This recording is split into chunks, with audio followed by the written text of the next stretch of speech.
Vocês usam pó de rocha aqui? Sim. Usamos pó de rocha. Quer que eu pegue ali o saco? Não. Por que vocês usam pó de rocha? Bom, por conta da adubação orgânica. O Bolívar está ali do outro lado, me provocando, mas tudo bem. Eu, Adriane, pitaieira, geóloga, Matusalém, meu marido, parceiro do pomar também geólogo, tá? Você sabe do ditado que casa de ferreiro, espeto de pau, né? Sim. Por isso que eu perguntei se vocês usavam pó de rocha. Sim, vocês usam? Claro que usamos, né?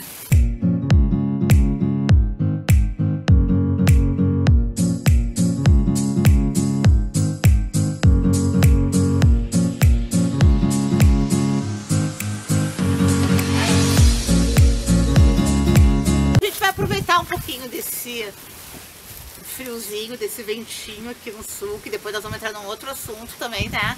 E nós vamos falar um pouquinho sobre solos e sobre pó de rocha. E o que é mais importante, que até que é meio que para desmistificar um pouquinho, né? O silício, a sílica, tá? Mas então eu vou deixar pro Roxo falar um pouquinho, né? Sobre solo e sobre o uso do pó de rocha. Pode começar. Bueno. Boa tarde, gente. Adriane. Obrigado pela oportunidade. Bolívar? Temos aqui o... o Kimbo, que está aqui.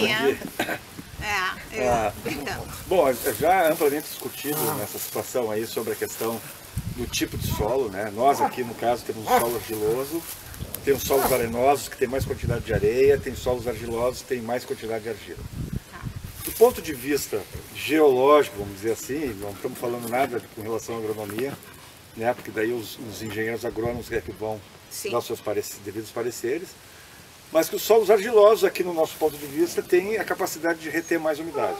Isso a gente já comprovou e a gente tem visto isso ao longo do tempo. E nessa questão aí dessa época de seca, né? Nós fizemos escavações aí e em profundidades aí abaixo de 0,50 centímetros estava com umidade ainda suficiente. Lógico que a pitaia não vai lá buscar essa água, mas que ele dá esse sustento todo na parte superior aí com relação a isso. Então, qualquer chuva que cair num solo argiloso, essa chuva vai ficar retida ali.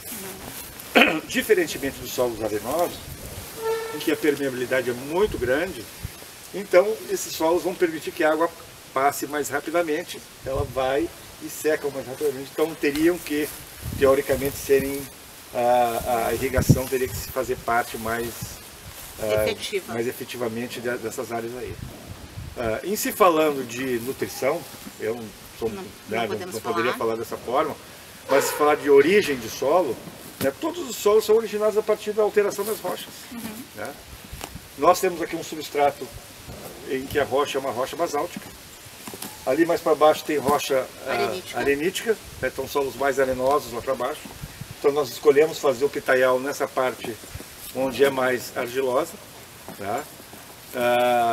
Também com relação à adubação que se faz, ela fica mais retida, né, nessa parte. Volta lá, vamos falar. Nós aqui na nossa região, Taquara, estamos nas formações Serra Geral, né, basaltos e formação Botucatu, dos arenitos, tá? Cada qual com suas características de composição em termos de mineral. Físico-químico. E a gente está falando de solo porque da importância para quem vai iniciar um pitaial, além de fazer aquela necessária análise do teu solo, do que tu tem no teu solo, também analisar o tipo de solo que tu tem, a estrutura dele, né?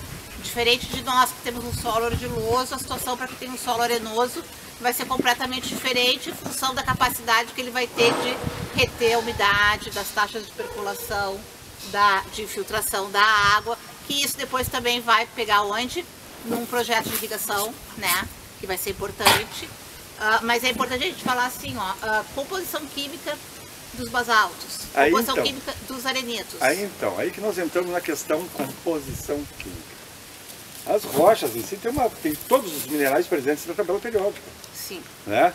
Agora, eles estarem disponíveis nas camadas superiores é outra coisa. Então aí entra toda essa discussão com relação ao silício, à sílica, ao feldspato, ao magnésio, ao manganês, ao cálcio, ao sódio, etc. e tal. todos os minerais presentes nas rochas têm esses minerais que estão ali, não é?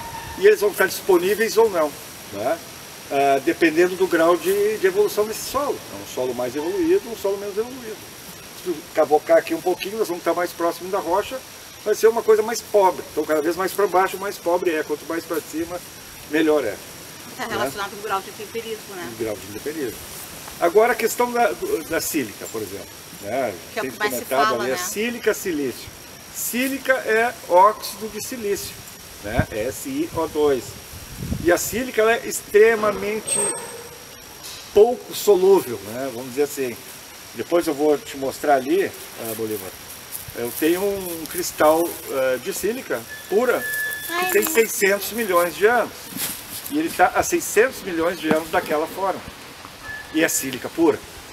Então a sílica ela não está disponível para tu ir ali, vamos supor, vamos falar como se fosse um manto, como se fosse uma fruta que eu vou ali pegar ela e vou comer. Não, ela está ali, mas eu não posso comer. Não vai ser absorvida pela planta. A planta, na evolução, aí, a sílica é o segundo mineral, o silício no caso, vamos dizer assim, é o segundo mineral mais abundante do planeta, 28%, depois do oxigênio. Então todas as rochas contêm sílica, silício. Até os arenitos aí, que está aqui no chão, ó, uma rocha arenítica aí, ela também tem o feldspato alcalino, o feldspato potássico, né? Que é um silicato, é um silicato de alumínio, né?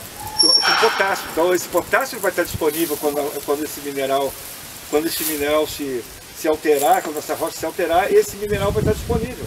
Agora, o grau que ele vai estar disponível para a planta poder absorver, isso aí não chegamos nessa competência, porque essa competência já não é mais a nossa. Né? Onde que esse mineral vai estar disponível para a planta absorver? Agora, eu tenho certeza, e posso te dizer, que a sílica não vai estar disponível assim. Então, senão, nós não precisaríamos de silício. Não, ela precisa teria silício em abundância aqui. Ela precisa passar por um processo químico-físico muito grande para se tornar solúvel a tal ponto de já estar disponível, né? Que é aquela questão que todo mundo fala, pó de rocha. Pó de rocha não é adubo.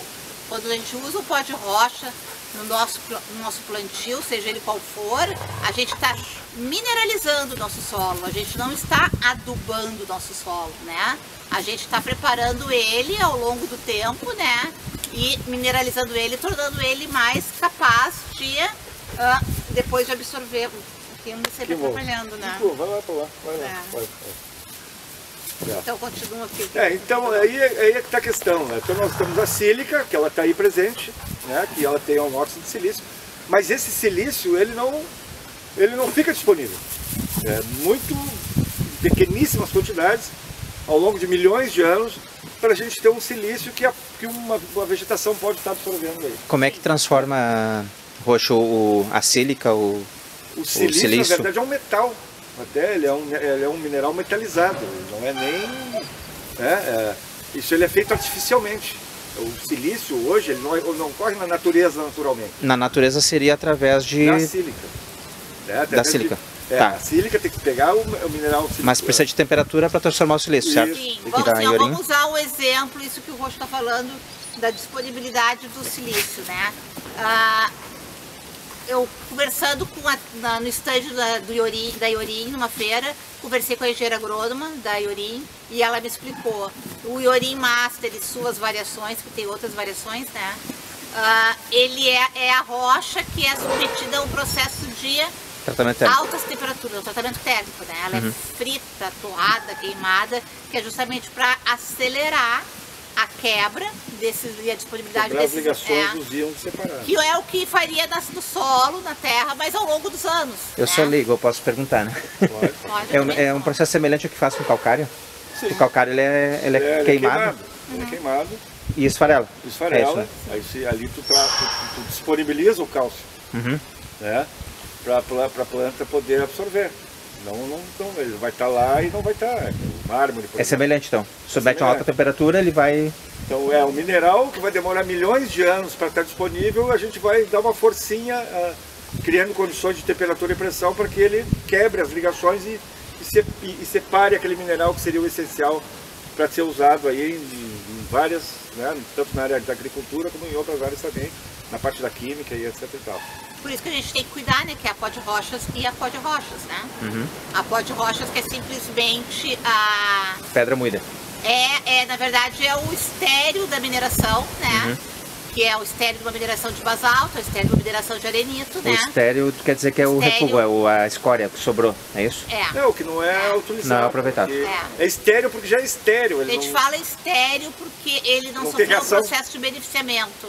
Então, se tu vieres aqui na minha região, numa pedreira numa mineração de arenito, tu vai encontrar o arenito já quebrado, decomposto, ou em forma até de areia, né?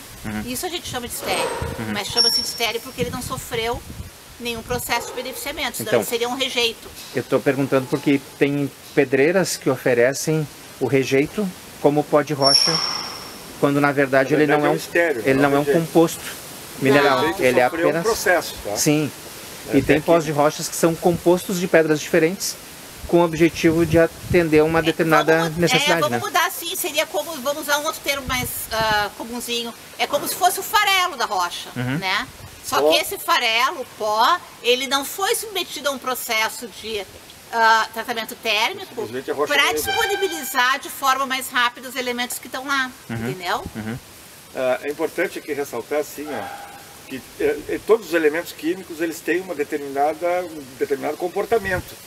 Hoje nós temos o solvente universal, que é a água.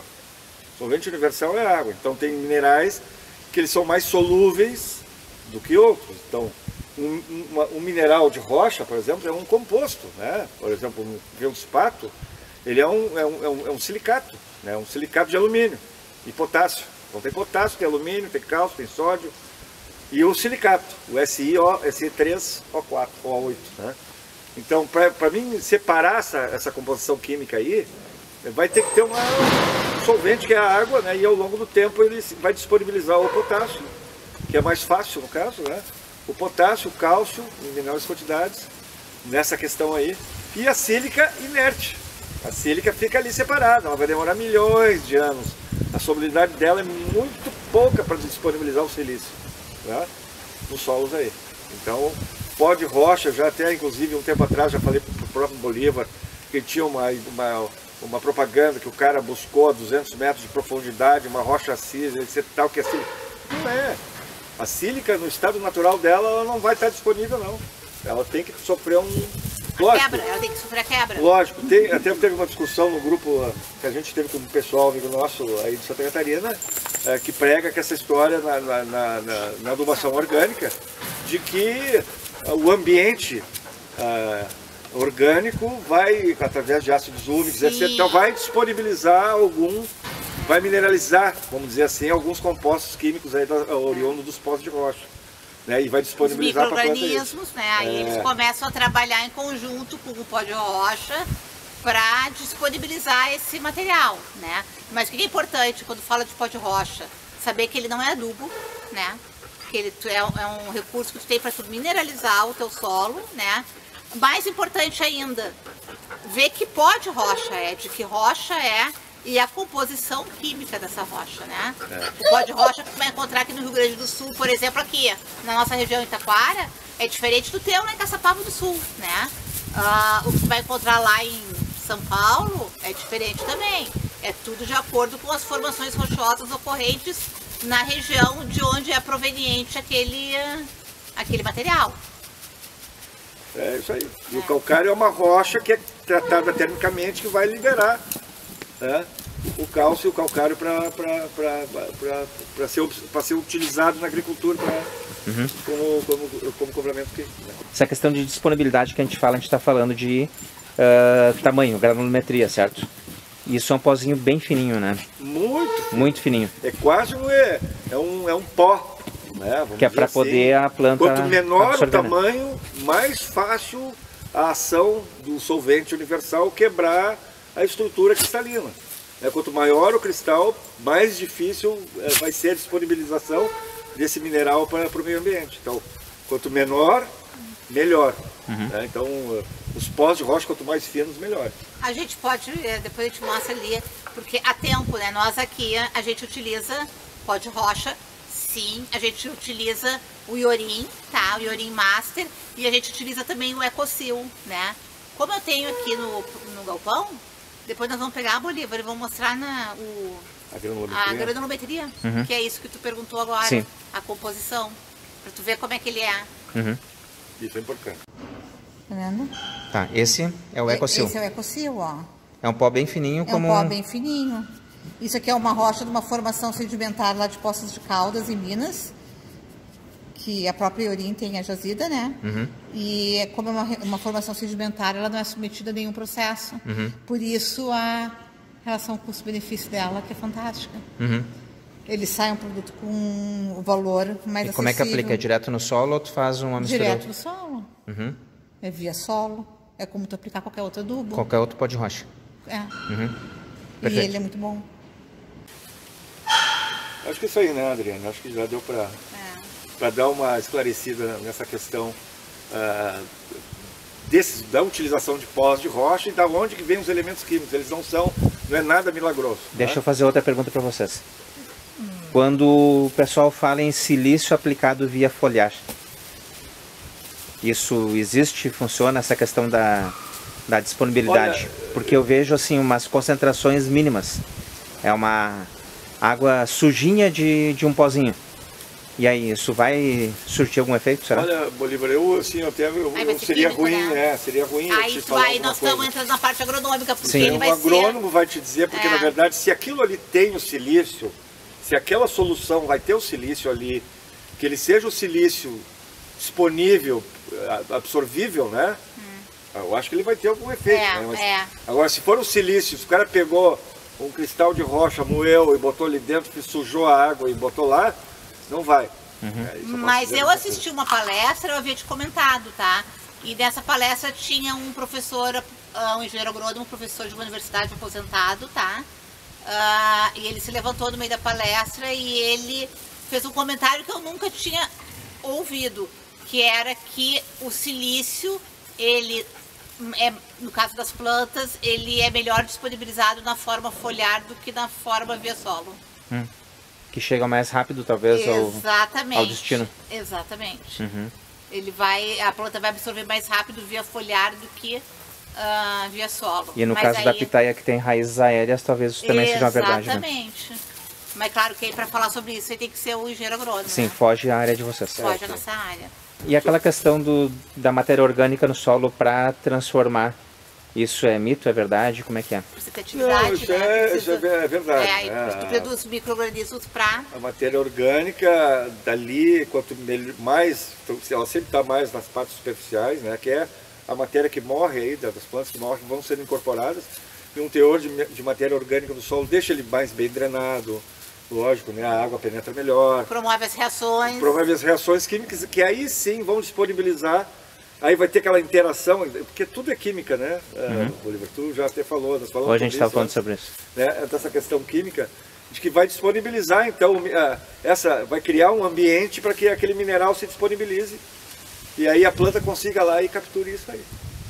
Eu enxergo dessa forma aí. Digamos assim, que a gente ali no pé da planta, a gente vai preparar nosso solo, preparar nosso substrato, colocar nosso pó de rocha, o nosso adubo orgânico e vai rolar uma festinha ali, tá? Vai dar uma química, que dentro vai dar uma química entre todos aqueles elementos ali, que é o que vai...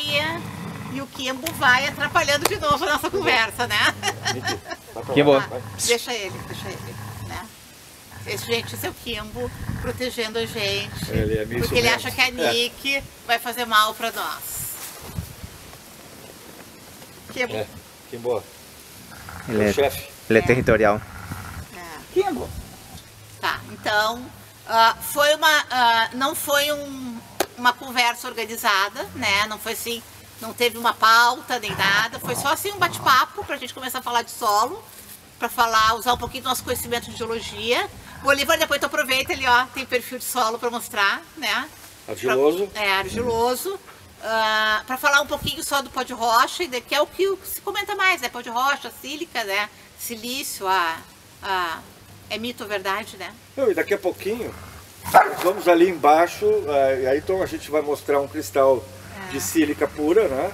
eu vou mostrar alguns outros minerais que eu tenho ali, para a gente poder então mostrar como é que é. Para as pessoas entenderem como é que é a sílica e aí conseguem enxergar que ela não vai se disponibilizar assim como a gente imagina, né? Que as pessoas imaginam, né? Então, Bolívar, aqui a gente tem um tipo de perfil de solo argiloso, né? O Kimbo. Em que a gente pode ver a camada. Kimbo, vem cá. Que a gente pode ver a camada superior aqui, até essa parte aqui onde tem normalmente as raízes, né, mais superficiais, e depois o perfil argiloso, né, do solo até chegar à rocha. Aqui a gente tem uns perfis um pouco mais desenvolvidos, não tão próximos à rocha subjacente, e que tem uma gama de minerais aí, de alteração, porque na verdade os solos são produto de alteração das rochas, e é a partir daí que entra a agronomia, para melhorar então todos esses nutrientes que estão espalhados por aí, e que vão nutrir as plantas, então, que as plantas vão poder se aproveitar. Então, pessoal, aqui a gente tem uma série de exemplos de minerais e rochas silicatados, minerais silicatados, que disponibilizam vários minerais para a formação de solos, com exceção da sílica, que o silício fica unido ainda, e outros minerais puros de sílica, que são muito pouco mobilizáveis para o solo, ficam fazendo parte dele, mas não se disponibilizam como minerais possivelmente disponíveis para serem absorvidos. Então tem que ter sim uma atuação externa para que a gente consiga fazer com que o silício se torne viável para absorção pelas plantas. Na formação dos solos ele está presente, mas como forma de sílica, que é um mineral oxidado, um óxido, que não fica disponível para absorção das plantas. A gente está aqui para mostrar ainda as formas da sílica, existente. Então aqui a gente tem um cristal de sílica pura, bem cristalizado, com 30 quilos, que está na natureza há 600 milhões de anos. Então, para a gente perceber que a sílica não é tão mobilizável assim, sem ter uma ajuda de forma a quebrar as ligações químicas. A forma, em uma rocha diamantífera, com sílica, forma de sílica. Aqui outra, forma de sílica também, e minerais silicatados. É um tronco de árvores fossilizado, em que teve a sílica tomando o lugar da madeira, mas mantendo a forma ainda, a estrutura, a forma da estrutura da madeira. É um tronco fossilizado. É mais uma forma de ocorrência da sílica, em forma de bolha, que fica no meio da massa da rocha. E a rocha já foi erodida e ficou preservada somente a sílica. Nós temos uma rocha basáltica, com vidro vulcânico, composto basicamente por sílica, que também está na natureza aí há milhões de anos, e aos poucos vai se alterando para vir a formar então o solo, que aí sim vai ter os minerais disponíveis para a utilização pelas plantas. Então nós estamos encerrando agora esse vídeo, Depois a gente faz outro, Aí mais perguntas. Agora a gente tem a nossa conta do Instagram, que fica mais dinâmica, pra gente poder interagir melhor, Bolívar? Sim. Eu tentei trazer o Bolívar pra cá, mas ele não quis. Mas eu vou pegar ele depois. O Bolívar tá com frio. Se vocês gostaram do conteúdo, deem joinha, compartilhem, ativem as notificações, E se não segue nosso canal, sigam. Não, e a gente vai estar abrindo uma seara de conversas, para futuramente, depois o pessoal quiser perguntar, dúvidas e etc e tal, o canal vai estar aberto para isso. Bate-papo entre pitaieiros, nas suas mais diversas atividades profissionais. Isso aí, obrigado, gente. Até logo, gente.